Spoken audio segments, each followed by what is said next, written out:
Trunter. Oh, this could be an opening. The man didn't want to have the opening. It's Lawrence Shackleton. That is the moment. The moment of matters. Welcome back to Hearts and Sleeves podcast, a podcast that's all about Heart of Midlothian Football Club, its fans, and all the ups and downs we experience on the way, both on and off the pitch. I honestly can't think of a time I felt happier or more optimistic, I suppose, being a Hearts fan. Like, even I include the Burley era, if you can even call it that, the Burley era, because I just felt when that was going on, that was going to just crash and burn. I never felt hugely optimistic about the Vladimir Romanov era. I just always felt something bad was going to happen. I just didn't trust it. Whereas this, I feel, not only do I feel the joy of, the results and everything, but I just feel that optimism that even if things don't go our way this season, there's every possibility we're going to experience it next season, and if not that season, it'll be the one afterwards. And the reason I know this is one of the best weekends supporting Hearts was because Hibs won 4-0 and I couldn't give a shit. So if that's not your golden ticket to happiness, knowing that they can win 4-0 and you're still over the moon about supporting Hearts, I don't know what is. I think what I'd say is it's the most optimistic I've felt in terms of the long term. So normally if we're in this kind of form, you're feeling optimistic about that season. I think this is the most optimistic I've been in terms of building for the future. And like you said, there's less pressure on this season because it feels like if things are gonna get better. So it's definitely the best I've felt in terms of long-term prospects, maybe in my life. Actually, having said that, I do think there is one weekend that beats it. It was the week that my first son, well, my only son, my son was born. It was the same week we beat Celtic 4-0 at home. So I think that surely wins it. But just this weekend, I can't just get over how things went our way, and watching Celtic succumb to the way they did. I just couldn't believe it. John, how did you find it all? Yeah, it was crazy. To be honest, like, I don't know. It's a weird feeling because I keep trying to not get carried away, but especially after this weekend, like my brain's just going. That's all I can think about. Fuck it, let's get carried away.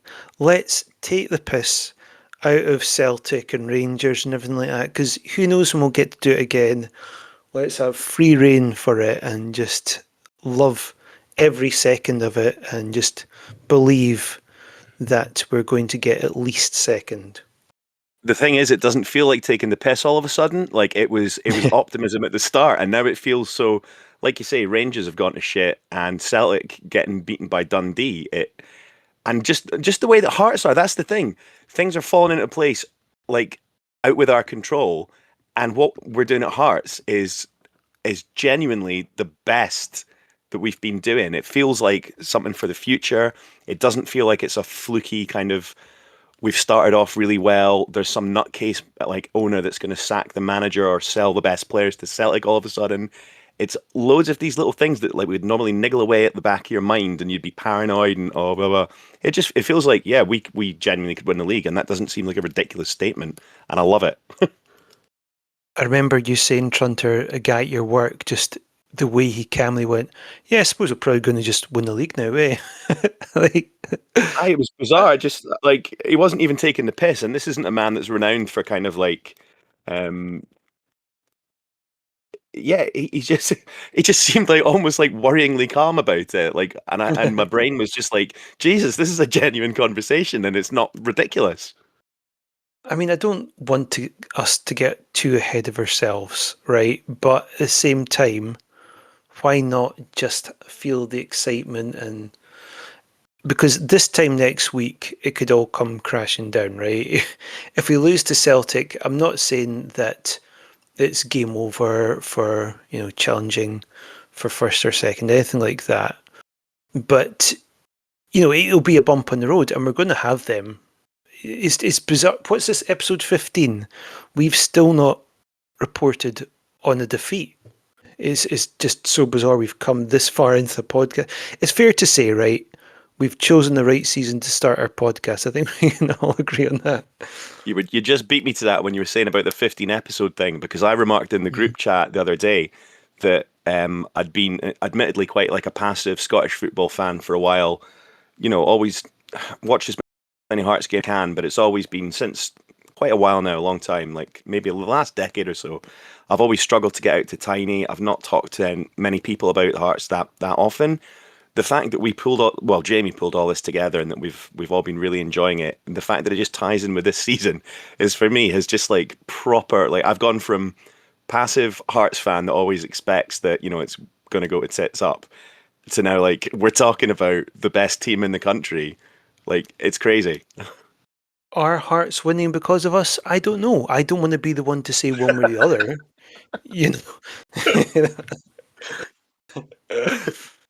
But maybe credit should be given where it's due. That's all I'm saying. Well, let's get on to the game then, and we can come back and just wallow in the joy of being a Jambo Swallow for a in the bit joy. more. Well, hey. So me and Adam got a train through to Glasgow, and then another one through to Kilmarnock. A very random train. Just like, I don't know if you've ever like been through to Kilmarnock before, but it's just such a bizarre journey. Like, you're going through all these random wee villages. Most of them kind of look what you'd expect them to look like. You know, those typical towns you expect around the outskirts of Glasgow and so forth. And then you just go through like really long fields and marshlands and all that. As someone who's never been to Killie before, I don't know what I expected, but it's just kind of more out in the sticks than I anticipated it would be. What was your thoughts on the world's most rickety train then, Adam? That was the first time I'd been. I think it's the first time I've been to Kilmarnock since Craig Levine was manager the first time, and that was the game where we went down to 9 men. I think it was Austin McCann and Andy Webster, maybe, that got sent off. I'm trying to find the game. So, and I went with my dad, so I think we probably drove through the last time. So it's the first time I think it's probably the first time I've gone through by public transport. But I actually think I think a really good thing about this season is, like, we've been going to almost all the games. Last season we went to quite a few away games, but this season we've been to almost all of them. And it's quite nice actually just getting to see other grounds and do these kind of random train journeys. I mean, you're never going to go to Kilmarnock, you know, in your life if you're not going there for the football, basically, and you're not from No there. offense, Cal. It's just, you know, and it's quite nice. It's probably one of the longer journeys, apart from obviously going up north to Aberdeen. So yeah, I've been really enjoying just going to new places or places I haven't been to for years. And yeah, I wasn't quite expecting it to be so many tiny little kind of towns and villages that we passed through, but I suppose there's not that many. I guess there's not that many big towns in Ayrshire other than what Kilmarnock and Ayr. I don't know. So we like Kilmarnock with that train journey. It's like when you've been to a big city and you're getting the train out to the airport and you're just going past like nothing. It's a weird train journey. And it just, the amount of stops it had as well, in a way, it was, yeah, and the train went about 10 miles per hour as well. So it was quite a long journey there, to be honest. I found the match, by the way. It was May 2003. Kilmarnock 1, Hearts 0, and it was Austin McCann and Andy Webster. Yeah, they got Well sent off. remembered. Dougie McDonald was the manager, and that was the one where. Sorry, Dougie McDonald was the referee, and that was the one where Craig Levine and I think Phil Stamp both got fined for their comments after the match. Craig Levine said something like he lost count of the number of mistakes the ref made after the 99th.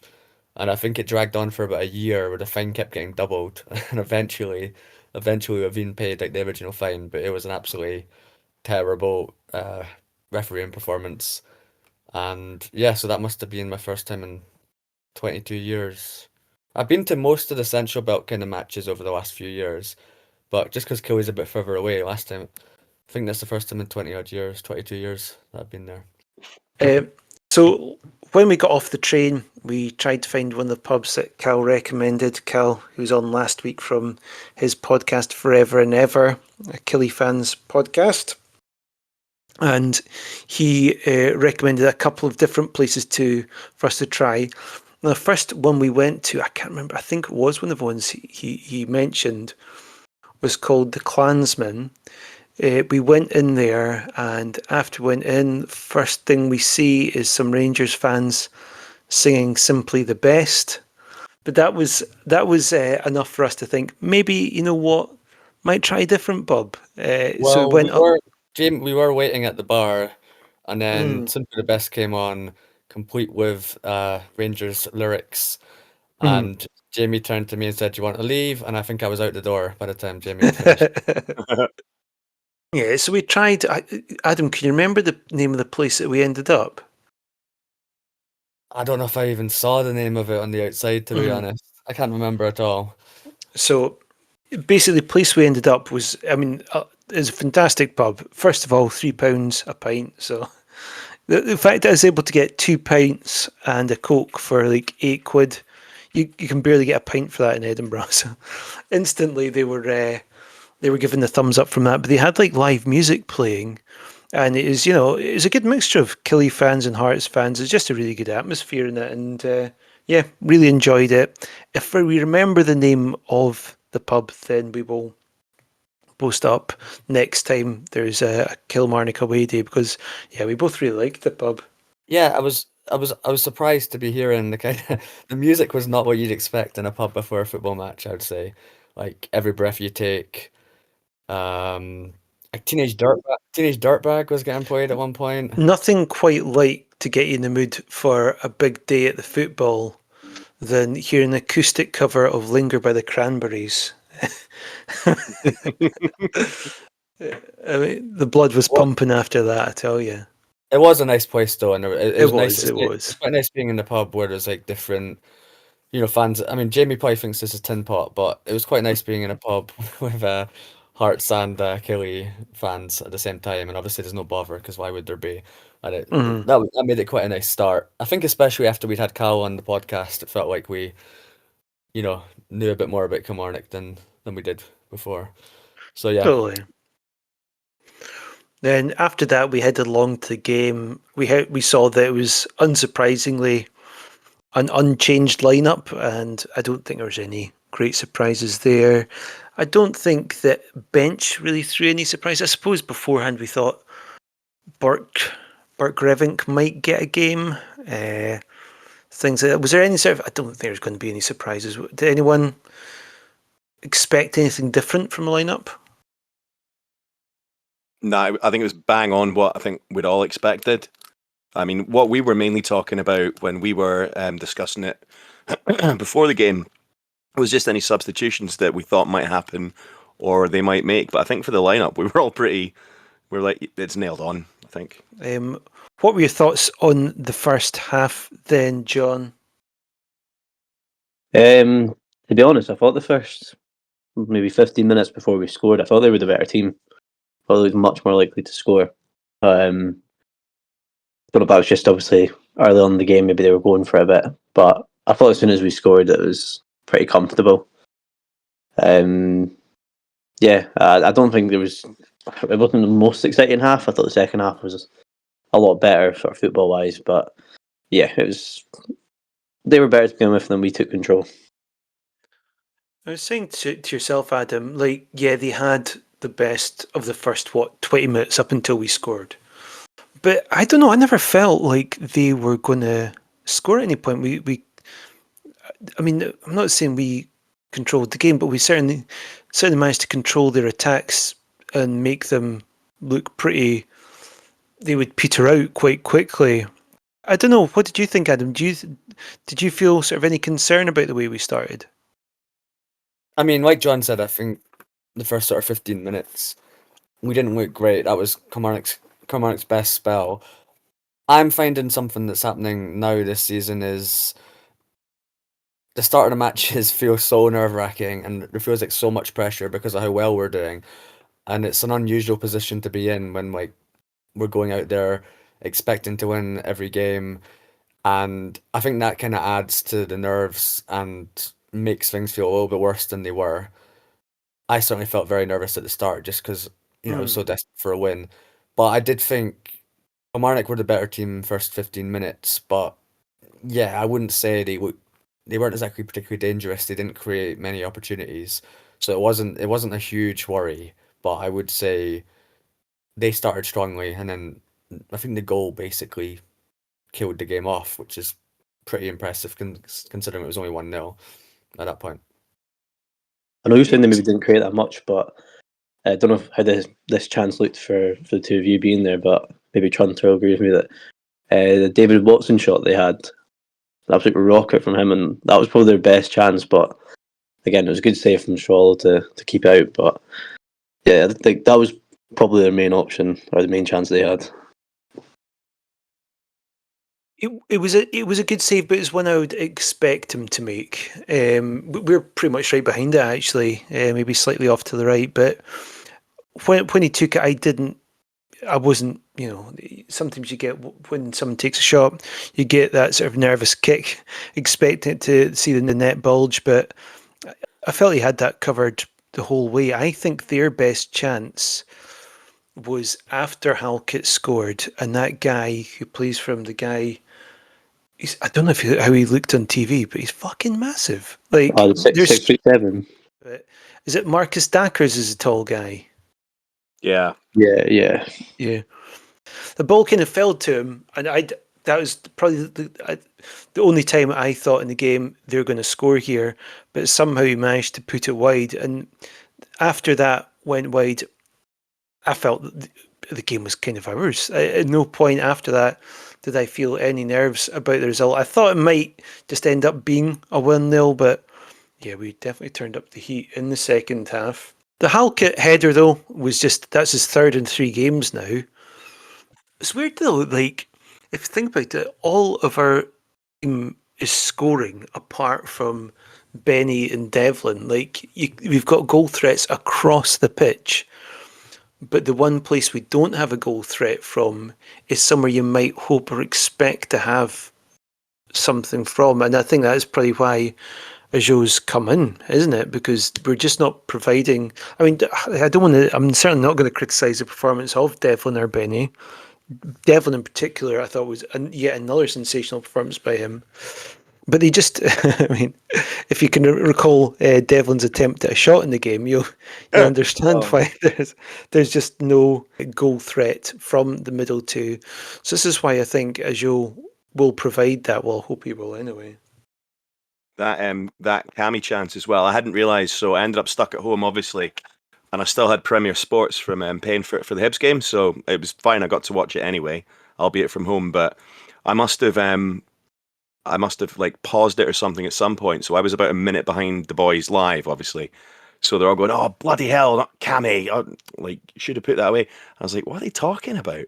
And it just dawned on me when he got in for that shot and absolutely fluffed his lines and hit a totally tame one. I was like, I think my stream's a bit behind because I knew exactly what you meant. I was like, oh god, he could have buried that. He had all the time in the world. I did think I was going blind at one point because I mentioned about Devlin missing the chance, and Trunter came back saying that was Braga, and I was like, bloody hell, is it that far away? I can actually not make them out. So yeah, That was it. It was because Braga just hit a header, and it wasn't like a total setter. So I was thinking that's a bit harsh, but yeah, the Cammy one was rubbish. I remember when the ball was in the box, and I was like screaming, "Cut it back!" I saw Devlin running. I was like, "Oh fuck!" I would have been losing my mind if it had fallen to Benny. Yeah, he would have turned around and passed it someone. The Devlin one was slightly harder than it looked like at the time. I'll say that. He should have done a hell of a lot better though. It was quite impressive to actually p-roll it along the ground from there though, and not put his foot through it. Yeah, I mean that was him at full power, wasn't it? He did well to reach the goal at least. But you know what's funny though as well is that obviously that was a wee trickle of a shot, but I've noticed a few. Like I think we're all completely in love with Claudio Braga, but he's not got like the strongest shot at all. He does loads of things great, but I haven't seen him really hit the ball hard. Has anyone else noticed that? I think that's one of the things that they mentioned. I think it was one of the Hearts events that we went to, Adam, when they were talking about the analytics, or maybe it was something we watched and we're talking about. But they said that he tends to, with every shot, he always places it. I can't remember the exact statistic, but it was like most of the time his shot will go like right in the corner or just past the post. He's always accurate with it. So maybe he doesn't go for power so much; it's more placement. No shit pingers. Yeah. That's more of a Kizaridis move, isn't it? Yeah. We actually kind of didn't talk about the Halkett header, but yeah, good delivery from Milne. Boom. Fucking back of the net. Done. What a player. What a player he's been this season. I mean, it's just so brilliant to see. He was kind of getting written off a while ago, and he just looks absolutely incredible. Was it Alan Hutton and Charlie Mulgrew on because I think it was Alan Hutton was just saying it was like just the perfect header, and he's just looking so sharp and strong. But yeah, it was like another defender just sort of being like, yeah, that is exactly what we train to do when we get the ball in that position, bang it in with our head like that. He knew exactly, like he watches it right through, knows where he's putting it. Lovely. Did Mulgrew manage to find anything to moan about? Can't remember anything specifically pissing me off, but you can still tell he kind of scoffs at the chances of Hearts winning the league. He kept emphasising, he was like, oh, it's not going to last, it's not going to last. And what you get from the kind of Ouija media is the patronising kind of like, oh, we want someone to challenge the old firm. I don't believe they do for a second. Most of them, Mulgrew and all these guys, they just happily see Celtic win the league every year. So I think it's a bitter pill for them to swallow when someone actually challenges. Also, right, I was listening to the radio on Sunday and just listening to them talk about the Celtic game, and honestly, they had solemn, hushed tones that you'd associate radio presenters announcing about the death of a monarch or something to have. Like, why are they not like buzzing for the fact a Dundee managed to cause this upset the first time since, what, I don't know, 30 odd years it was, 35 years or something crazy like that. And just the fact that this is turned things on its head. But all they can just talk about is how piss poor Celtic were and just how much it's going to hinder their chances and stuff like that. Just like, as you say, Adam, this is what they've apparently wanted for God knows how long. And they still can't find it within themselves to try and be excited and optimistic by it. They're just pandering to who they know most of their listeners will be. But yeah, that's what annoys me. And particularly the fact it's Liam McLeod, who I'm pretty sure is an Aberdeen supporter as well. I don't know why he sounds so bloody dour. Maybe because he knows it's not his fucking team that's going to be fighting for the top spot. But Yeah, I think it's just a bit deflating sometimes when the media doesn't seem to celebrate almost the underdog story, which supporting football, you always think that other than a team in question who's a much bigger team than another team, everyone else in general is going to be like, yes, that's amazing. Dundee beat Celtic 2-0. Hearts look like they might win the league, but when you've got a media that's so sort of like Rangers and Celtic based, it's kind of it's quite deflating, really. the second half then, let's just talk about Braga's goals in the second half first of all. The first one, he falls to him quite nicely, bang, puts it in. And I don't know, there was that sense of relief. Again, I will reiterate, I didn't feel particularly worried about the scoreline or anything like that. But just to get that one over the line in every sense, it's just that it really was. I have to say the away section was in full voice, but that really just took things up a level. And the more the crowd got behind him and the more we got excited, just the play was unreal from Hearts at times. And that second goal just typified it. The confidence to have that finish from Braga. I put a thing on social media saying it's done with all the confidence of the absolute wido that you sometimes get 5-a-sides when his team's winning like 10-0. that's just, so effortless, yet it was a fantastic finish. It was the split second when you think he's lost it, the keeper's going to get it, and you think, oh, shite. But he was, he was totally, it's like he played a little 1-2 to himself, totally in control. And my theory is, like I was talking earlier about, he's not got much power in his shot. I think he was trying to get it as close to the goal line as possibly could before he struck it. I think the most impressive thing for me was the speed it was done. Like from both of them, obviously, Kizarides taking the ball into the box. Doesn't slow down for a second, kind of just goes straight for it. Quick pass. And for Braga to take that at full pelt and just do that quick little touch, really impressive. It's a great finish. Really unselfish from Kizarides as well. And maybe after his last shot, the one that rebounded, he was like, I'll just pass this time. So let's go back to Braga's first goal. I know I got too excited and want to talk about his second goal first of all, but I kind of just glossed over that first one. But what did you think of that one? So yeah, I thought Kizarides did really well to win the ball kind of on the halfway line, and then linked up very well with Braga. And Kizarides deserves a lot of credit for that second goal. Obviously, it was his shot as well that led to Braga finishing it. So it was, I thought it was quite a well worked move, and I think they formed a very good partnership. And it was, Kizarides obviously played a key part in the second and the third goal, which was very great to see as well as Braga getting the double. What did you think of Shankland's performance? I think it was. I've heard some people say it wasn't a good performance by him. I think that's a bit unfair. I think it was really understated one by him in some regards, but he still linked the play incredibly well.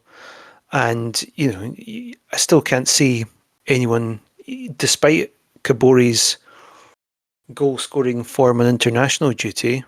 I just can't see anyone replacing either Shankland or Braga at the moment. The other thing I want to mention, Kabori just not getting any minutes whatsoever, I thought was totally brutal. Like when we're 3-0 up, you'd think, at least give him some time then, right? Well, you've got to think, we've got to give the main players like Forrest a game. I think we all just wanted Kabori on so much, and well, we wanted Kojota to come on as well. But yeah, it will take a bit of the wind out of Kabori's sails. You'd imagine not getting on at all. I really thought he might get. I was bigging him up, saying like maybe he'll come on for whichever of Braga or Shankland's performing less good. But nah, nowhere to be seen. But seems like Kavangu's ahead of him, which is interesting. Yeah. I mean, obviously, I know Kavangu's actually proven he can score in the league and things like that, but it kind of feels like, especially in that game when it's 3-0, Kabangu's played 20 times. Surely just give Kabori the last 15, 20 minutes, give him a chance. McInnes is just so determined. I think he's kind of like this anyway, but I think he's particularly determined to get as professional and as strong a performance at Rugby Park as he could. Because there's a bit when Kizarides tried to lob the keeper, and you could see McInnes go absolutely mental and told Spittle to warm up because he's about to take Kizarides off. Now, if that doesn't show the level of mentality that McInnes has got, I mean, again, I think there was part of it because he's at Rugby Park, and obviously he had a point to prove there. But I think that's pretty much, if you see him on the sidelines during any game, that's the kind of mentality he wants, and that's exactly the mentality we want our players to have as well. I actually kind of forgot about Kojota until you mentioned him there a minute ago. I actually completely forgot he didn't play. Yeah, not a minute. Also, the other thing I want to mention about our performance was that, yeah, 2 of our goals did come directly from errors. But it's just that is the kind of team we want. A team that will wait for their opponents to make mistakes and then just be completely ruthless about it.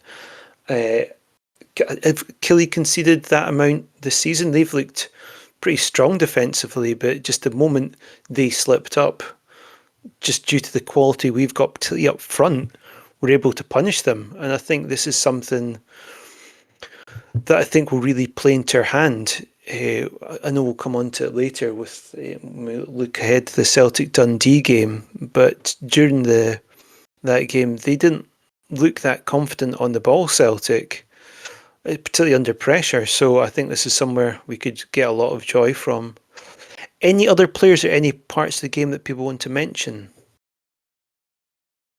I mean, if we've got a team that's so consistent at, pouncing on errors and not really making that many, particularly with a strong defence, and then our closest rivals are Celtic, who had a stinker against Dundee, made lots of errors of their own. If we're pouncing on these things, that's the kind of thing that champions do. It's not, and we're in Scotland, it's not necessarily about playing the best sort of beautiful football. It's doing what you need to do within this league against these teams to get the win. And I think we're more than capable of, being a really good football playing team and really punishing other teams when they give us the opportunity. I'd also say I'm not that worried at the moment about Kabari and Kajata. We're winning every week right now. These guys will probably get a chance. I think McInnes is just playing the same guys each week at the moment. So a lot of the guys that came on as a sub against Killie were coming on for like 5 minutes anyway. Not that many of them are getting much of a chance. And as long as we keep winning, who really cares? They will come in at some point, I would say. I do agree with you, but also from the other side, I'm thinking, would you not rather they've maybe get a little bit longer in games like that, which are basically done, maybe get a goal, and then in case, like, say for instance, we get some injuries, and then they're coming in, they've maybe only had like 20 minutes or maximum like an hour over the course of the season so far, haven't scored a goal, it's more pressure. I'm just thinking, if you put them on, maybe they nick a goal. It's a bit easier for them to come in. And Spittle Kabangu Magnuson came on with 2 minutes to go. So it was it's strange that only Steinbender and Forrest got any kind of minutes. I'd bring on guys a little bit earlier just to give them a run out, definitely. It's not nowhere near the top of my list of concerns, but yeah, certainly I'm surprised. I'm surprised that guys are getting only a few minutes, and Kabari's obviously barely played. Kurjata didn't come on. I am surprised by it. It's a hard Forrest one. just baffles me so much. Like I just can't. I can't like work it out at all. Like obviously he's not terrible, right? But like, what's the point? He's clearly not going to play a lot of the season. Just play someone else and give them a chance. I don't see Forrest being bad this season. No, Forrest is a certainty to get released, whereas you'd think other guys hopefully have a future at Hearts. It is a hard one to work out. Is it a case that McInnes is playing the guys that are impressing him, the guys that are impressing in training? I don't know. I don't know. It'll be interesting. It'll be interesting to see how things pan out. When we lose a game, when we have a bad spell, it'll be interesting to see if there are changes. Because you got to think at some point, Kajata, Kabari, these kind of guys are gonna, and Magnuson even. You got to think at some point those guys are gonna play more than just a few minutes at the end of games. So interesting to see what happens. I think. Do you think Magnuson will keep playing once Aju's back? I mean, you say keep playing, but well, I mean, like he's coming in what must be like the last 4 or 5 games in a row. Like I know that's obviously not getting a long time, but the biggest, like looking at just by flash scores. So obviously, I don't know if it includes injury time. You got 3 minutes, 1 minute, 2 minute, 14 minutes in the last 4 games. So he's coming on essentially when the games are over, and he's only making token sub appearances at the moment. So he's not much further ahead at Kabari in terms of how much he's played. But it is a good point. I think what you're seeing at the moment is we've got essentially 5 starters that are new signings. Swallow, Finlay, McEntee, Kizaridis, and Braga. As you've got to expect will be added to that. So maybe we'll have 6 starters of the new signings. Then you got Magnus and. Do you think he starts? I don't think he starts against Celtic, but I think he has to become a starter, doesn't he? In the next few weeks, because he's our record signing. I can't see him not becoming a starter.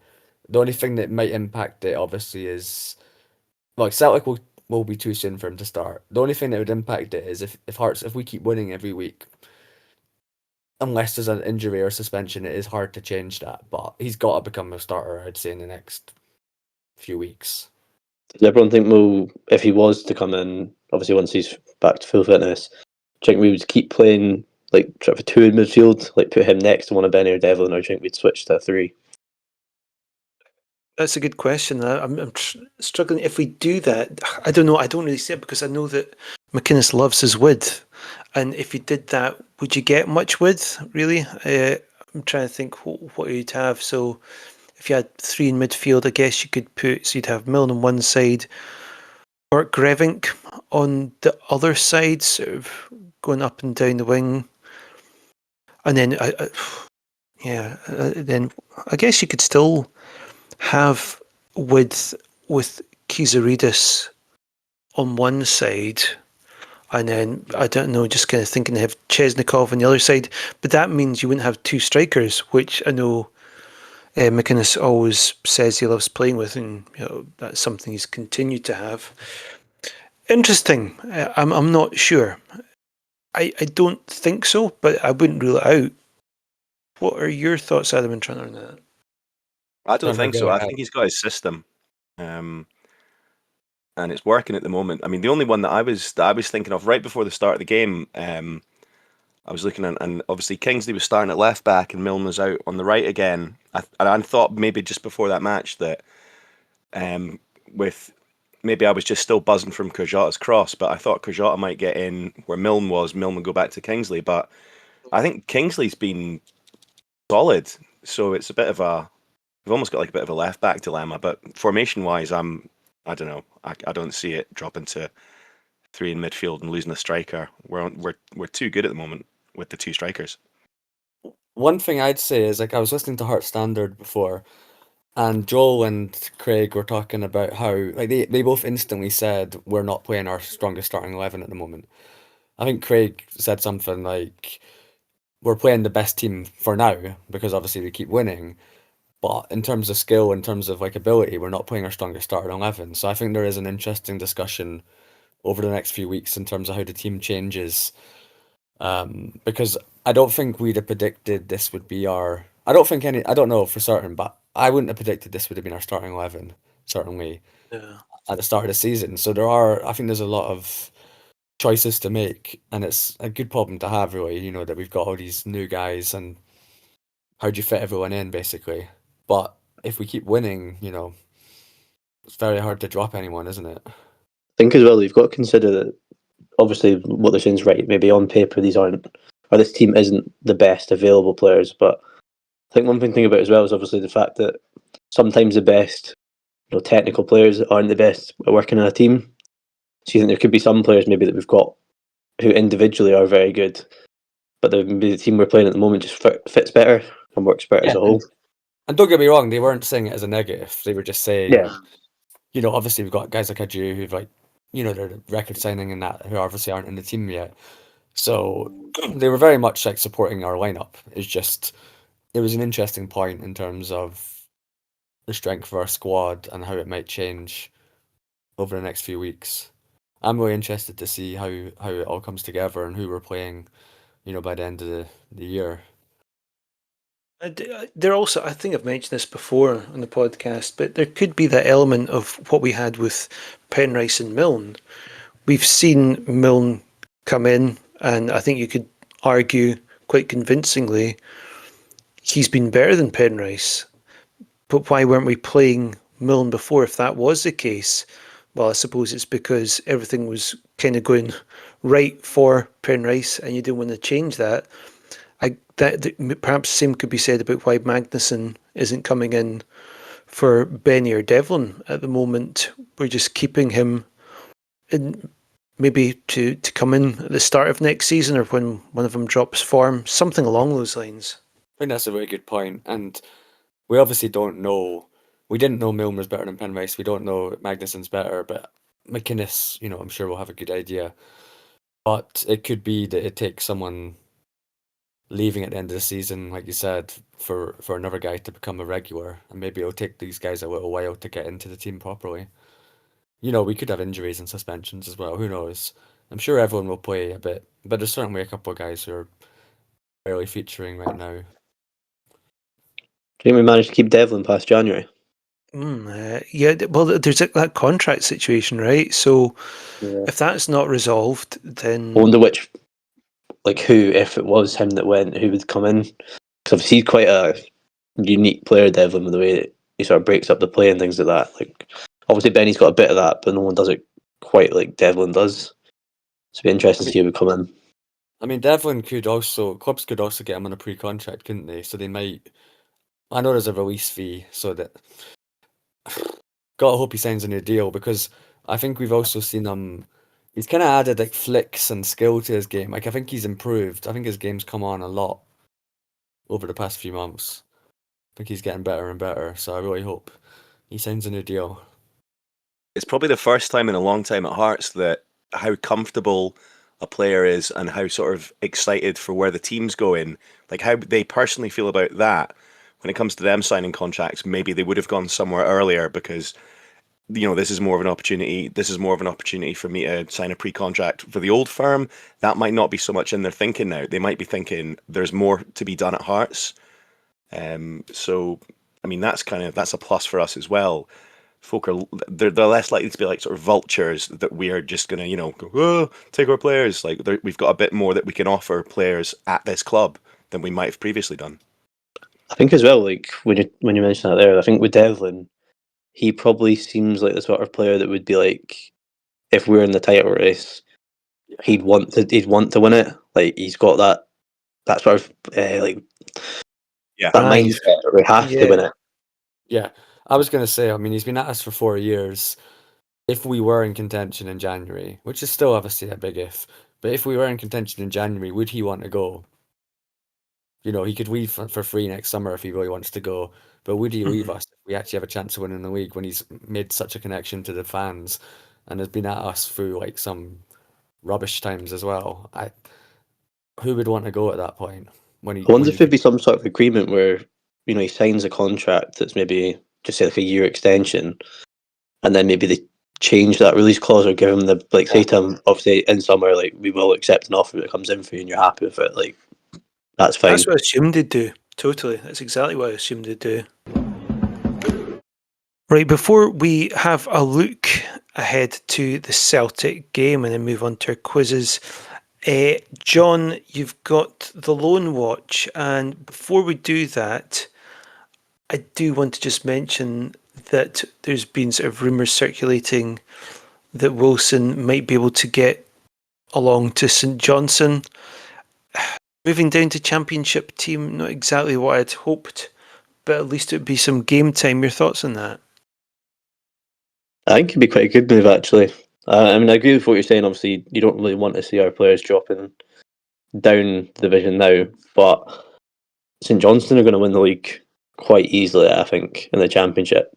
And if he's playing in a team, he starts cementing a place, playing week in, week out, then maybe dominating teams, he's getting a lot of goals. It could be really good for his confidence, and he comes back and maybe gets a Premiership loan, or if, like we say again, if players go out, maybe then he gets more of a chance next season. It's worth noting they've only got 1 point in their last 3 games as well, St Johnstone, so they've got a bit of a blip. But I would definitely support him. I would support him going out on loan because he's still only 18, and I think his chances are going to be a bit limited this season. So I think it'd be a good move. You're playing at a team that's hopefully winning most weeks. That's the thing, if you think of it, like if he was to go to the Premiership, it would most likely be like Livy or Falkirk on loan, someone like that. Or And you someone think like they're Rangers that are struggling in the bottom half. or Rangers Aberdeen. But yeah, like if he plays for one of them and they're losing most games, maybe he's not getting much of the ball, it's almost better going to a team that's doing well and just getting confidence and making sure he's Yeah, I scoring. think that's fair. First we'll go to Jan Danda. Obviously, he didn't get on in his last game, which was a very, very good 2-0 win against Celtic, which I'm sure we all enjoyed. Lewis Nielsen played 90 minutes again for Falkirk. I think he's played, must be nearly every game for them this season. I was going to say, is Danda not even getting a start for Dundee? Nah, but he got that red card, and he was out for like 2 games. I don't think he's got back in since. Oh wow, that speaks volumes. But anyway, sorry, Lewis Yeah. Nielsen. Nielsen, he's played most games for Falkirk. I actually was reading a little bit because I saw It was like some Falkirk page. We're doing like a review of their signings and things like that. Sounds like he's been decent, but he said sometimes he tries to overplay it a bit. So again, I'm not sure he's going to make it long term with us, but it's good to see him playing week in, week out in the Premiership. Macaulay Tate, he only got, he came on the second half against some wee team, so we can just skip that one. I've got Bobby McLucky at Hamilton. They beat Montrose 4-0. He got 7 minutes at the end. And also in that game was Sandlands, came on for 25 minutes off the bench. And then Gus Stevenson didn't play at all. He wasn't even in the squad. Kenzie Nair literally didn't play again. I think he's got a total like 10 minutes or something the whole season. So clearly not fancied. Stranraer, so you've got Don Plank and Matt Gillies. Plank played 25 minutes off the bench, and Gillies came on after half an hour as a sub and played the rest of the game. And then finally, or not finally actually, I'll do Vargas first. He's got no goals in 4 games back in Costa Rica. Seems like he's played like a varied amount of minutes, not really done much. So suspect he might be staying.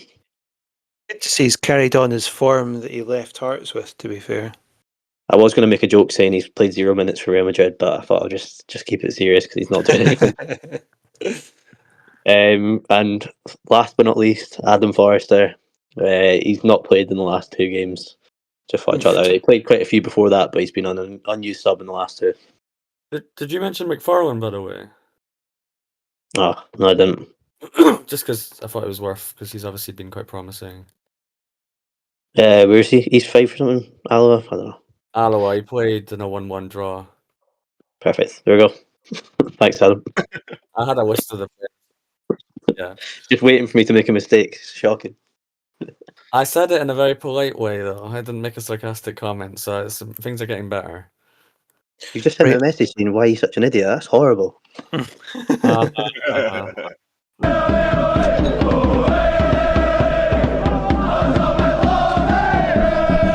So it's a pretty big game this weekend.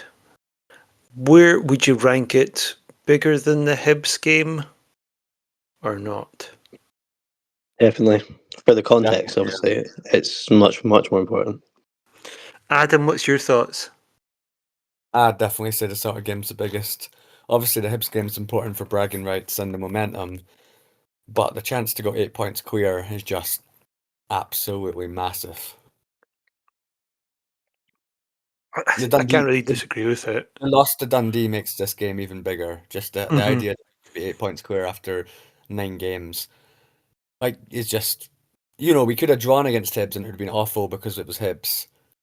But it might not have disrupted the momentum, but to beat Celtic and go 8 points clear would just be, it would just change things a bit, change it even more. So, this is the most nervous I've been going into a game for a while. Even on, we're recording this on Monday, and I'm already starting to feel worried about it. That's the thing about this season, right? I'm absolutely delighted we're doing well, but I'm going to be an absolute nervous wreck this season if we keep winning. So I think this game's the biggest we've played for a long time.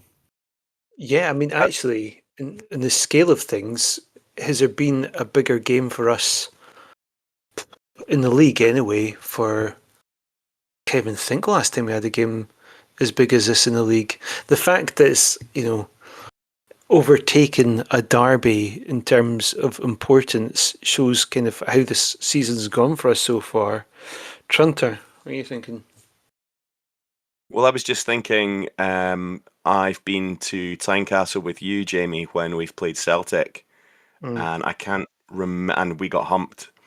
But even before the game, you were a different man. So the look in your eyes was quite terrifying. So I think, is it bigger for you, particularly? Well, obviously right now, but in general, are you scarier at a Celtic game or a Hibs game? Right. So I mean, Hibs games, the ones I'm always going to be. Generally speaking, if everything is even, right? Hibs games are always going to be the ones I'm most nervous about. But when it's a big thing, so the game we went to was, I'm sure it's like a League Cup game or something like that.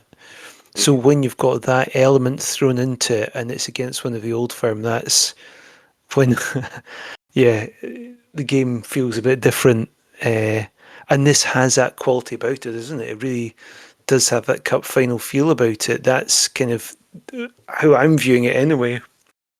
It's like a sliding doors moment is the way I feel about this one coming up. Do you know what I mean? Exactly. It's like, Yeah, and I think that's the perfect analogy. Like, if we win this one, we go 8 points ahead, and that is obviously massive.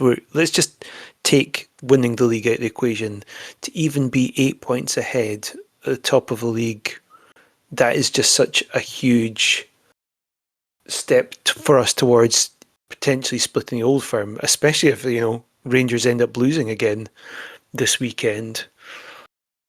I've seen a lot of comparisons. One thing you keep seeing, if you go on any social media, you always see Celtic fans going, "Oh, they're just this season's Aberdeen." I have to say, I've seen that a lot less after this weekend. But I mean, to me, there's just no comparison. I have to say. So I was looking back on the Aberdeen run. I actually forgot just how good a run it was. They didn't lose a game until sort of mid-November, in fact, and they won every game apart from one, which was an away draw to Celtic. So, I mean, I kind of evacuated that from my memory banks, just how good a run that was. But, I mean, kind of looking at their squad back then, I just don't think there's that many players from the Aberdeen team that would even get a sniff in our one. So I'm going to run through the team that was in that 0-0. No, sorry, it was the 2-2, I should say, in October 2024. Right, so it's round about this time a year ago, and they had a load of wins before them. This is their teams. They had Mitov in goals in the back four of Devlin, Ribisic, Molloy, McKenzie. In midfield, you've got Shinnie and Nilsson. Then either side, you've got Keskinen and McGrath. Then going forward, sort of upper attacking midfield, you've got Clarkson. And then Nisbet up front. Is there any players that you think would get into our squad? not a bean. Nah. For me, the only one I think you've got a really reasonable argument making is Devlin, because he's a natural right back. And I think, I don't think there's a poor performance at all at the weekend. But as you mentioned, Trunter, there was just points where you thought, yeah, right. So McEntee, he's just not a right back. And I'm kind of thinking if there's going to be a change this weekend, it might be the right back position. What are people's thoughts then? Personally, I'd rather have McEntee. Might be a bit more unusual, but I just think with McEntee playing behind Milne, especially, I think the two of them work really well. Almost like they back each other up on that side. Yeah, I think McEntee's got enough wherewithal about like a footballer as a footballer. So the fact that he's not played shitloads as a right back, it's not a massive hindrance. I'm fairly confident with him. Like I say, I mean, when we were talking about anyone that you thought might have had a crap game, I was very quick to say when I said McEntee probably looked a little like the weaker link, but not a weak link. Do you know what I mean? I still think he offers a lot. I think the biggest thing with McEntee as well, while playing out of position, is the fact that you don't really talk about him so much. Like, it's not like, oh, he's done this wrong, or oh, he's made that mistake. He kind of just floats by, which kind of you'd probably rather have than, say, look at some of the right backs in the past, even the past few years. Like, oh, like everything's gone down that side. Clearly know he's the weak link. Oh, he can't defend, can't attack. Like, I think McEntee's done a decent job. Yeah, I would keep Yeah, I the same. agree.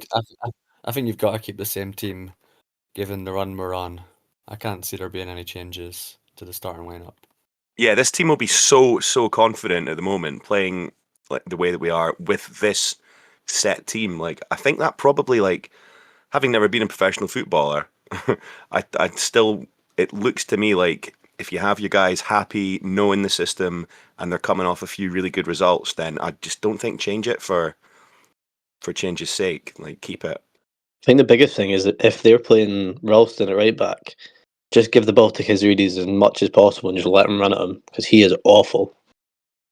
I was reflecting on the game earlier, Adam, and I said to you a really stupid comment. Actually, I said, when we're passing it about and pinging about and looking like we could get a fourth and then a fifth goal, we're playing with that amount of confidence. I said to you, "Oh, we're such a confidence team, aren't we?" But I mean, what team isn't a confidence team?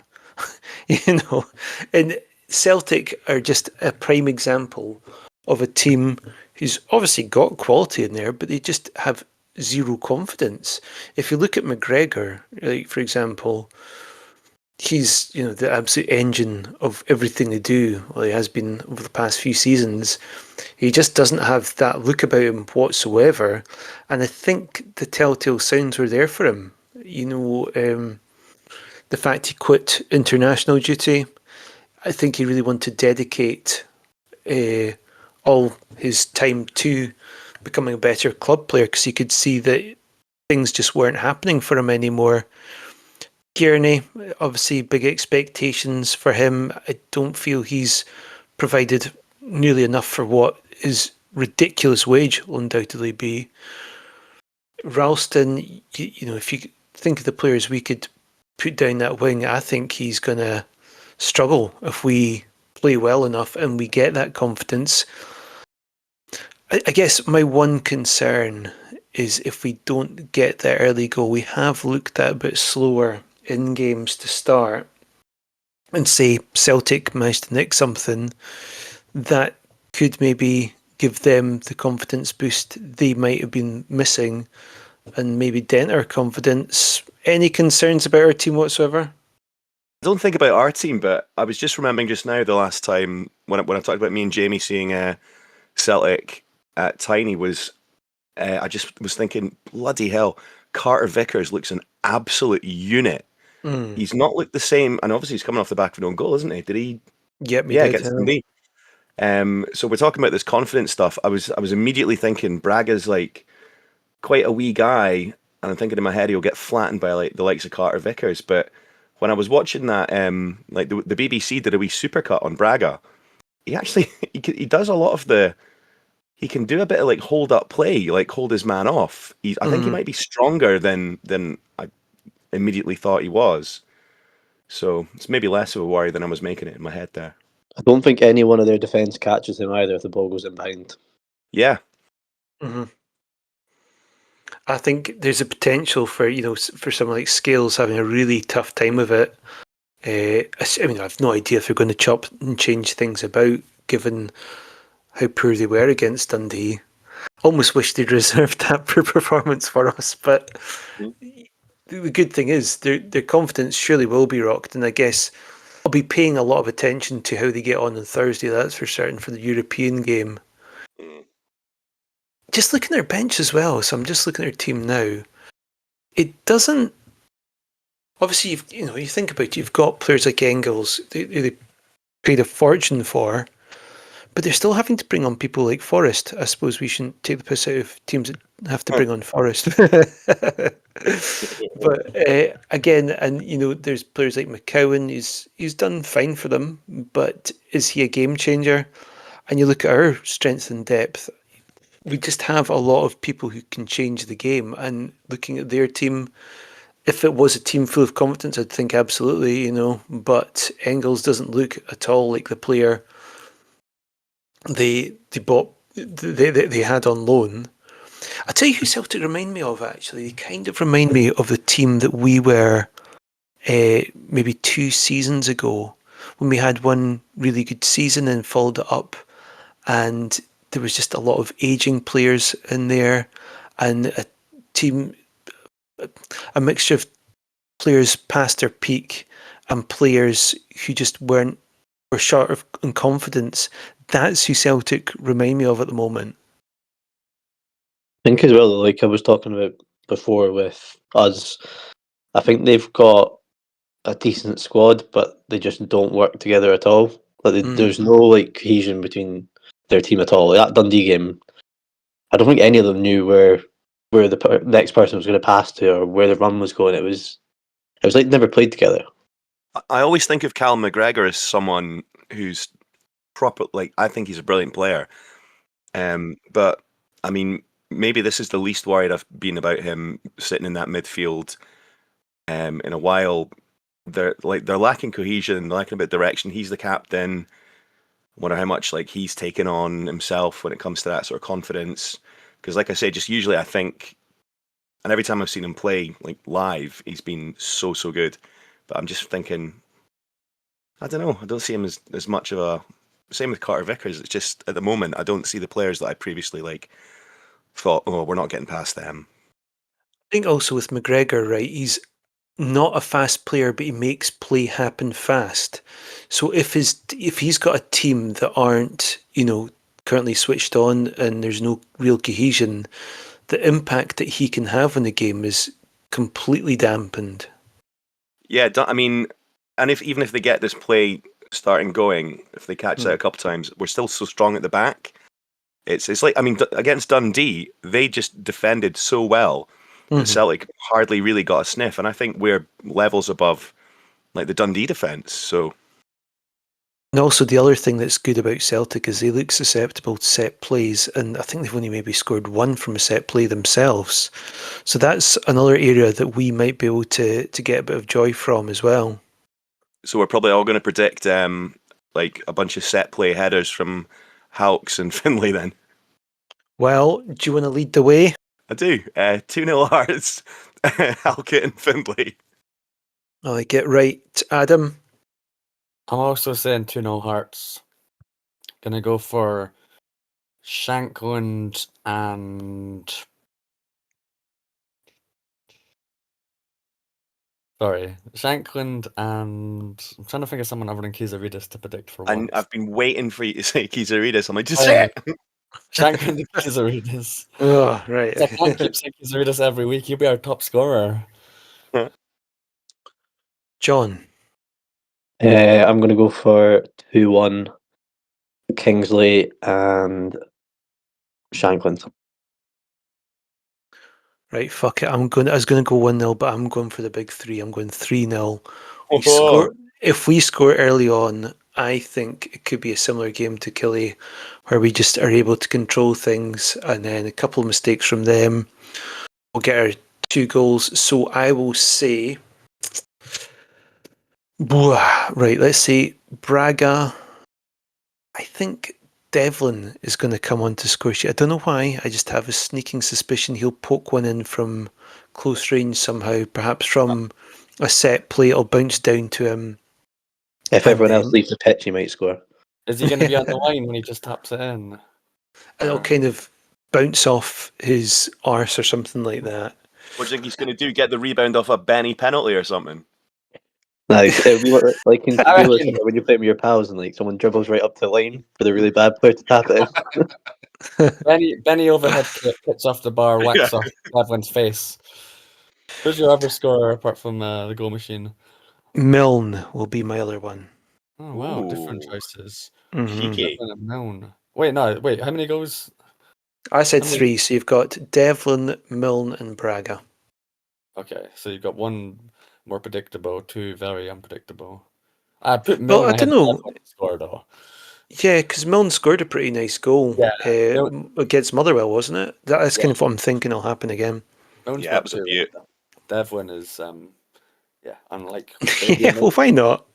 No, it'd be amazing. I was considering going for one like that when I took 10 minutes to say Kizaridis.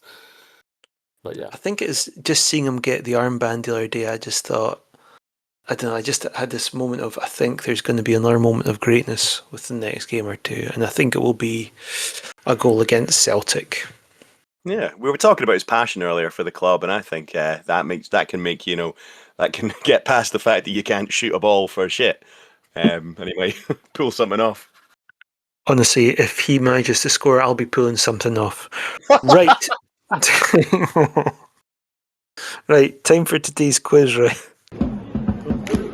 So I've attempted the 20 Hearts players of this century, and most of them are pretty set in stone for this century. But there's one that you might have a wee. I think it's like has played for Hearts to the turn of the century, played for Scotland sort of shortly after. But I've got him in anyway. So it was trickier than I thought. But yeah, I've got 20 players that played for Hearts this century and lots and lots of caps. And do you think you guys could take a crack at who's in the top 20 that I may or may have not got right? So most capped while at Hearts. Most capped Hearts players, not whilst at Hearts, just who's been a Hearts player this century and has shitloads of caps. Scotland That's how only, I'm doing it. or Say what? Scotland only, or other Nope. countries. Nope.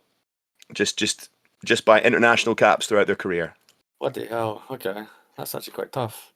Yeah, Right. I thought it would be a bit more spicy this way because you're going to have all the random ones that one of you might have got really fond memories of, and it'll go ping. But because the Scotland one would have been too easy, I think. Is it John to start this week? I'm trying to think. I mean, I've never started. I can go. All right, fine, Adam. So, yeah, I'm I had gonna in my go for- list Adam, John, Jamie, but I think I only put Adam first because I didn't want to get shouted at. Fine. I'm gonna go for Rogue Jensen, and I'm joking. Hey. Craig Gordon. Bollocks. So in the list I've got here, I've got Craigie G with 81 caps for Scotland, Yep. and he is sitting at number 7. Wow. Yeah, so there's some real heavy hitters in there. John. Not got a clue. Neil McCann. Do you want to go again? It's got to be I don't know. shitloads of caps for any country and not necessarily gained while they were playing for us. No idea. Happy just to sit out and listen, to be honest. John is deceased. And then there were 2. Right, okay. James? Stephen Naismith. Stevie Naismith is right down to number. Would you take a guess where he might be? Well, if you're saying right down, I'll say like 15 or something. Yeah, he's 17 with 51 caps for Scotland. Back to you, Adam. Solius Michaelinus, your hero. Yes, my brother. Yes. He is amazingly, well, to you guys, not to me because he's the king. He's got 101 for Lithuania and is number 2 on my list. Wow. Where was Naismith on the list, sorry? 17th. Okay, so we've got 2 of the top 10. Okay. I'll be honest, there are genuinely a couple of total shite bags relatively high. Okay. Yeah. I can name one of them because I remember how hyped I was when he joined us. But what a disappointment he was. Aaron Hughes. Good man. He is number 1 with 112 caps for Northern Ireland. Adam? I'm going to go Takis Fisas. Oh, yeah, Good absolutely. choice. Yeah. I'll give you another wee clue here. There is another Greek that is higher than Takis Fisas, who is at number 14. He had 60 caps for Greece. Well, this isn't going to be him, but Kyle Lafferty.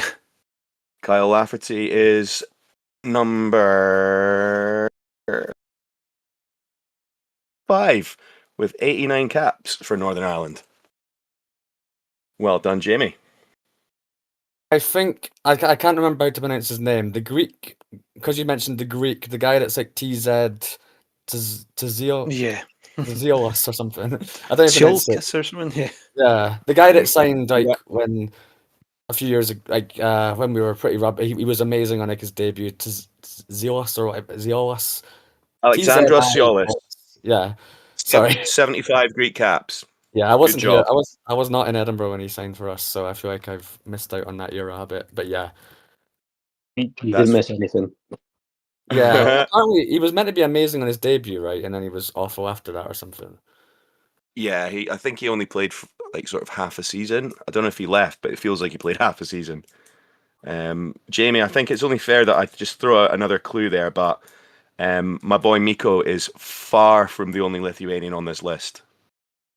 Yeah, that does not surprise me whatsoever. However, I'm wanting to stick with the Northern Ireland contingent because I'm going to go one of my favourite ever players, Michael Smith. Holy crap! Right, give me a second. I'm gonna have to check the replay on this one. Nah, you've had it there. That's you only got 19 caps for Northern Ireland. I thought it was more than that. There's half a Lithuanian team ahead of you. So I think because this one's a bit of a dick of a quiz, I think I'd like to give you guys at least one life. Can I get another one? Oh, sorry, you want to give us one life, so Jamie gets to guess again. Yeah. Oh, that's fair, yeah, because this is a really hard quiz, yeah. Definitely Plus, fair. you're winning 3-2 with a game in hand Yeah. and a life in hand. No, that's fair though, because this one is really hard to remember how many caps players had. It's a good quiz, but it's just very hard. Yeah, it was hard making, and I had to do it in a rush too. So. Well, in that case, I'll try for some of the Lithuanian ones. Yeah, I think it's got to be Adam's go. Oh, fair enough. Okay. Yeah. Chesnauskas. Chesnauskas is just outside the top 10 with 64 Lithuanian caps. Good job. Score is 4-2 to Adam. Jamie, do you have one for me? Jankowskis. Jankowskis, absolutely there. Wait, is he 15? I thought we'd already had number 15. Anyway, he's number 15 with 56 caps for Lithuania. Good job, mate. That was my next one, so I'm gonna have to think of something. Is there any more Lithuanians? Oh god, yeah. There are, I'll count Lithuanians for you. That can be a wee hint. One. Oh, by the way, I've got one, but I don't know. Does it count if he didn't actually play for us, but he signed for us? I was gonna say the goalie who signed was one of the 11 in January 2006, because I know he played in the World Cup and stuff. That Maboli guy, whatever his name is. Remember, he played for like Algeria in the World Cup and stuff. Oof. He didn't play a game for us though, so I'm not gonna. That's not. If it doesn't count, I'll go for someone else because he didn't play a competitive game, so I'm not sure it really counts. I'm sure you've got another guess anyway, haven't you? Yeah, well, I need to think of someone. Oh my god, I've gone completely and utterly blind because I'd looped him in my list because Rai Simboli is number 3.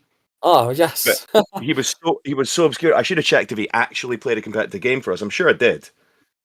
Sorry, Adam. I don't think he signed for us in January 2006, but I don't think he played once. And then, not long after, I don't know if it was long after, maybe he ended up playing in the World Cup and stuff, and I think he had a decent career. But yeah, that was. So are we saying that counts? I'm gonna have. That's so obscure and so high up the list that I'm gonna have to just give you it. It's that I was like, that's why I looped it around it. I was like, no one's gonna get it. I wouldn't have got that, but I remember that those signings so well, and somehow he just came to my head. Well played. So back to Jamie. I am going to avoid any more. I was going to say Zaliukas, but I don't. Well, I guess I've said his name now. Well, yeah, let's go for Zaliukas. Only 25 caps, mate. Fine. Can I give you another one that I was going to go for? Why not? I've lost, but David Abua. I'm sure he got a fuck ton for Uganda. I was gonna. Well, sorry. I've missed him. So he had 58 caps. I'm sure you thought he had quite a lot. Yeah, I mean that puts him above Jankowskis. Boom. Who had 58 caps? David Abua. Ah, yeah, of course. Because I only thought of him. But so what's this? Are we still going? You've won it. But have your victory lap, Adam. I don't know if it's just because you mentioned Abua, it made me think of Kingston. Yeah, Larry Kingston's on there. Yeah, that was He's literally just because of Abu. I was thinking of players that obviously at African clubs. How many did Jim get? What? How many did Arnold Jim get? Because he played at the African Oh. Cup of Nations a few times. That's a good point. Was it Cameroon? Yeah. I don't know how much he played before that spell though. Like he got, I think it's when he was playing for us that he started getting in the squad. Late bloomer. Only 28. But with Larry Kingston, he would have actually been round about number 23-ish in the list because he got 37 caps for Ghana. Ah, okay. So it's a solid one, but Yeah. it would have been outside anyway. So, yeah. Do you want to give us clues for the rest, and we'll try and get them? Absolutely. I've got one guess for one of the Lithuanians if there's another one. I don't even know if there is another Lithuanian. Hang on. What's your Lithuanian? Arvydas Novikovas, because he played a bit after, but again, I don't know when he started playing for the national team. Oh, that's a good shout. Next Yeah. on the list, 86 international caps. Bloody hell, that's a good one. Well done, That's John. a really good one. Cheers. I forgot about it. He was actually pretty good. It's because I remember he went to like Germany afterwards and stuff like that. He actually had a decent career. He's one of the Someone like ones that- Petras. I'm thinking of January guy, 2006 guys. Martin Petras. What did he do? What did he get? You remember he signed and Bill played about twice, but played in Italy as well. He got 38, so he's like one above Larry Kingston. He would have been outside the top 20, but he's really high, so he was on my short list. Do you want to just give us clues now because it's getting pretty hard, I guess. Let's go for it. Irish midfielder who was quite an old man when he came to us anyway. Glenn Whelan. Whelan. Glenn Whelan. Whelan. Ricardo Fuller for your Jamaican. That's the one. Any guess how many caps he got? 76. 62. You've looked them up, Adam. What? I haven't. That's what he got. I know, no way. Yeah. Trunter, I swear to man. God, I did not look him up. How could I look him up? He only got mentioned 2 seconds ago. Well played. What the hell? That's a complete guess, honestly. That's excellent, mate. Right, and here's the one that we're all going to be kicking. Well, you're going to be kicking yourselves. He's not finished. Of course. Yeah. Every week he gets mentioned. Damn it, I Fucking know. hell. He's like, don't tell me that Hjalmar guy. I know. To be He fair, had 402 caps. someone look him up. He might have. The next one, so number 10 on the list, is Scottish, massive player for Hearts, and he's the one. He's Hartley. one of two. Say what? Presley. Hartley. Berra. No. Berra is number 20 with 41 caps for Scotland. Presley. Webster. Think you're going along the right lines with central defenders. But come again? I said sure, but there's no way he's Did got Davy that. Weir play in 2000? Did he play Just there? with Scotland anyway. So he had 69 Scotland caps. Yeah. He kind of crossed over. Okay. There. He's like the Lucy one, in terms of like just crossing. Nah, I don't think he had enough caps. There's a guy called I Rob. don't mean in terms of caps. I mean like that he qualifies just by playing in 2000. Yeah, just by a ball hair. It was a bit like that, but I mean, Davy Weir was still playing for Scotland in like the 2000s. Yeah, I he think. got 1,000 It caps. was, Didn't he? yeah. Aye. Think about a guy that cost us a shitload of money, and then was injured the entire time, and then went off to I think Italy and was shit hot. Pania. Oh, That's God. the one. I have his name one time, but I wasn't confident because I don't know that far He back. could have been amazing in another time at Hearts. Definitely, just bad timing. I know. But I mean, he would have been immediately sold for big money anyway. So Yeah. How many's left? we've got. Let me check. 1, 2, 3, 4. Number 20. Absolutely, I have no recollection whatsoever. Is another Jamaican. Is this going A to? Oh, that's not. Doesn't matter. Another Jamaican. A midfielder. I was gonna say one that we had on loan, but he's only he must be only like 22, so there's no way he's got that many. Who? Is that what was it, Lembikisa or something we had from? Nah, it's not him. Someone. Jamaican. What years did he play at Hearts? Let me check the 'Cause deets then. I can't even think of anyone. 1999 to 2001. a midfielder, English-born, with 43 caps for Jamaica. Fitzroy Simpson What? Of course. played for us What 17 was times. Heart? He was one of the big money signings that Jeffries made. Well, I don't know if he's Yeah. big money, but he was one of those signings when Jeffries. Niemi was brilliant, but he made a bunch of signings like that were pretty mediocre once he had money. Mhm. But yeah, I would never have remembered that or knowing that he played for Jamaica. Good one though. His the article actually says his move to Hearts was an unhappy move, so clearly never quite Definitely, yeah. settled. So he was number 20. We've got Very good Pinea. one. There's another Scottish veteran who played for us what feels like forever ago. Gordon Jury, So Jury was quite a little bit too old actually. 99 or something. Well, we're talking left back, and this is up like Harry right Naismith. on. Yeah, There there you you go. go. There you go. In my But mind, Jury, that's 90s. was Jury 98, 99 or something, or 99 too? But did he not play in 2000 for us? Oh, I could look him up, but Remember I'm he sure when I played looked him up right at earlier. the end. He only played like half a season or something at us. Aye. Good I old don't really jukebox. remember what he did. He had 43 Scotland caps, I and thought he had more oh than my that. god, he could have been in there. He would have been equal with your boy Fitzroy Simpson Oh right, because he okay. actually had It's he had easy to 43 forget caps Jury for with Scotland. us. Yeah, easy to forget Jury. Yeah, But Gary Naismith, yeah, he was brilliant. I mean Connor Washington for Northern Ireland had 43 caps for Northern Ireland. God, there's a lot of them. I know. Mirsad Beslija got 37, and Yeah. who are we missing? The one that I thought that you might get would have been a Canadian centre back. Kevin McKenna. That's the fella. Yeah.